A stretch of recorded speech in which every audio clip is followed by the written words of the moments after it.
11ஆம் வகுப்பு கணிதம் அலகு 2 அடிப்படை இயற்கணிதம் பயிற்சி 2.10 ஏழாம் கணக்கு பார்க்குறோம். 2x + 3y > or = 8, x + 2y > 8, x + y ≤ 6 என்ற அசமன்பாடுகள் குறிக்கும் பகுதியை நிழலிடப்பட்டு காட்டச் சொல்லி கேட்டிருக்கு.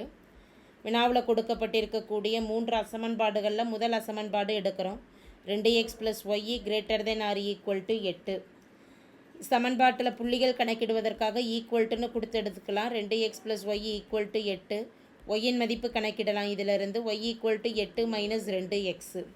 எக்ஸுக்கு ஏதேனும் ஒரு 2 மதிப்புகள் கொடுத்தோம்னா போதும். 2 மதிப்புகள் கொடுத்து ஒய்யின் மதிப்புகள் கணக்கிடலாம். இதை ஒரு அட்டவணையில் கொடுத்துடலாம். எக்ஸுக்கு மற்றும் எக்ஸ் மற்றும் ஒய்க்கு கணக்கிடக்கூடிய மதிப்புகளை எக்ஸ் மற்றும் ஒய். எக்ஸுக்கு 0ன்னு கொடுத்தோம்னா 2 × 0 0 ஆகிடும். அப்போ ஒய்யின் மதிப்பு 8. எக்ஸுக்கு 1ன்னு பிரதியிடுறப்ப 2 × 1 2, 8 - 2 எனும் பொழுது மதிப்பானது 6ன்னு கிடைக்குது. இது ஒரு அசமன்பாடு. மற்றொரு அசமன்பாடு x + 2y > 8. x + 2y = 8ன்னு எடுக்கலாம். ஒய்யின் மதிப்பு வேணுங்கிறப்ப 2y = 8 + x வலதுபுறம் போகிறப்ப -xன்னு ஆகும். y = 8 - x பெருக்கல்ல இருக்கக்கூடிய 2 வலதுபுறம் வரப்போ வகுத்தலில் போயிடும். இதில் எக்ஸுக்கு பிரதியிடக்கூடிய மதிப்புகளானது டினாமினேட்டரில் 2ன்னு இருக்கிறதுனால 2ஆல் வகுப்படக்கூடிய எண்களாக நம்ம எடுத்துக்கலாம். 2ஆல் வகுப்படக்கூடிய எண்ணுங்கிறப்ப முதல் மதிப்பு 0ன்னு கொடுத்துட்டோம்னா 8/2ங்கிறப்ப மதிப்பு 4ன்னு கிடைக்கும். எனவே 0ன்னு கொடுக்கலாம். 8/2 எனும் பொழுது மதிப்பு 4.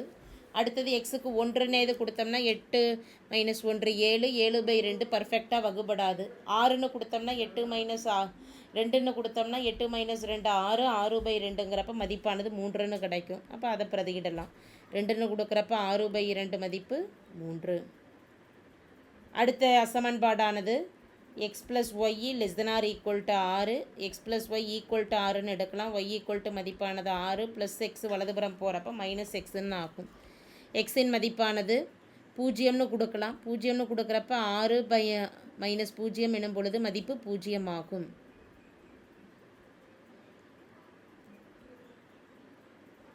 y 6 - 0 மதிப்பு 6, 1ன்னு பிரதியிடலாம். 6 - 1ன் மதிப்பானது 5.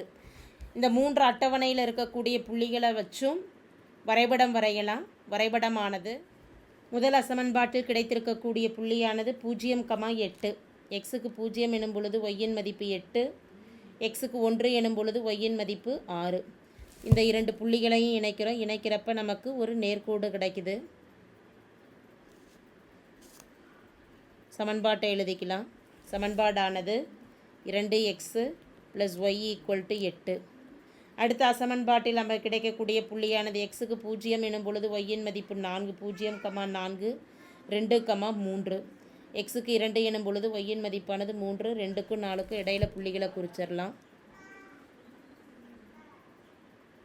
இந்த புள்ளிகளை இணைக்கிறோம். இந்த நேர்கோடானது x + 2y = 8.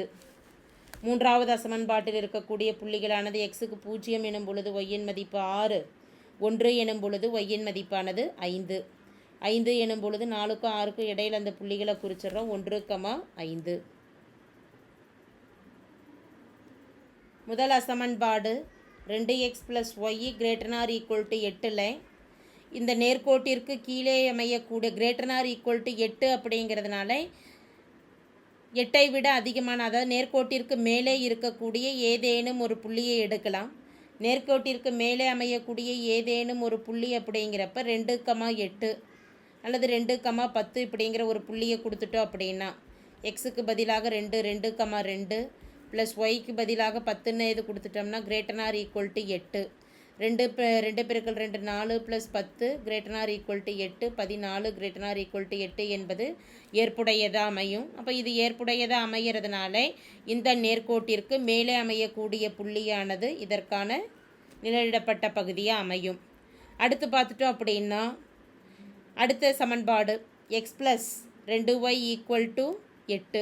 x + 2y = 8 அப்படிங்கிற நேர்கோட்டில் இந்த நேர்கோட்டிற்கு அசமன்பாடு என்ன கொடுக்கப்பட்டிருக்கு அப்படின்னா x + 2y greater than or equal to 8 என்கிறதுனால இதுலையும் அசமன் நேர்கோட்டிற்கு மேலே அமையக்கூடிய ஏதேனும் ஒரு புள்ளியை கொடுக்கலாம். நேர்கோட்டிற்கு மேலே அமையக்கூடிய ஏதேனும் ஒரு புள்ளி எனும் பொழுது சமன்பாட்டிற்கு மேலே 4,6 புள்ளிகள் எடுத்துக்கலாம். 4,6 இதில் பிரதியிட்டுட்டோம் அப்படின்னா 4,6ங்கிற புள்ளியை பிரதியிடுறப்ப எக்ஸுக்கு 4 + 2 பெருக்கல் ஒய்க்கு 6 greater than or equal to 8, 4 + 6 × 12, 12 + 4 16 greater than or equal to 0, 8 என்பது சரியான கூற்றா அமையும்.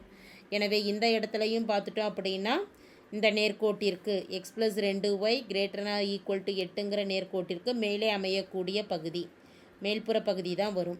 அடுத்து இறுதியாக மூன்றாவது சமன்பாடு x + y <= 6ன்னு இருக்குது. அப்போ அந்த நேர்கோட்டிற்கு கீழே அமையக்கூடிய ஏதேனும் ஒரு புள்ளியை எடுக்கலாம். கீழுள்ள புள்ளின்னு பார்க்குறப்ப 1,2 எடுத்துக்கலாம். அப்படி 1,2ங்கிற புள்ளியை ஏது எடுத்துட்டோம்னா எக்ஸுக்கு 1 ஒய்க்கு 2ன்னு கொடுக்குறப்ப 3 <= 6 என்பது ஏற்புடையதாக அமையும். இதுவும் ஏற்புடையதாக அமைகிறதுனால நம்ம எந்த பகுதி எடுத்துக்கலாம்னா அதற்கு மேலே அமையக்கூடிய ஒரு பகுதியை எடுத்துட்டோம் அப்படின்னா <= 6ங்கிறது ஏற்புடையதாக அமைகிறதுனால இப்போ இந்த 3 நேர்கோட்டிற்கும் பொதுவான பகுதிங்கிறப்ப இந்த பகுதி தான் பொதுவாக இருக்குது. இதுதான் நமக்கு நிழலிடப்பட்ட பகுதியாக அமையும். எனவே தீர்வு எப்படி சொல்லலாம்னா therefore நிழலிடப்பட்ட பகுதியே கொடுக்கப்பட்ட அசமன்பாடுகள் குறிக்கும் பகுதி ஆகும். தேங்க்யூ.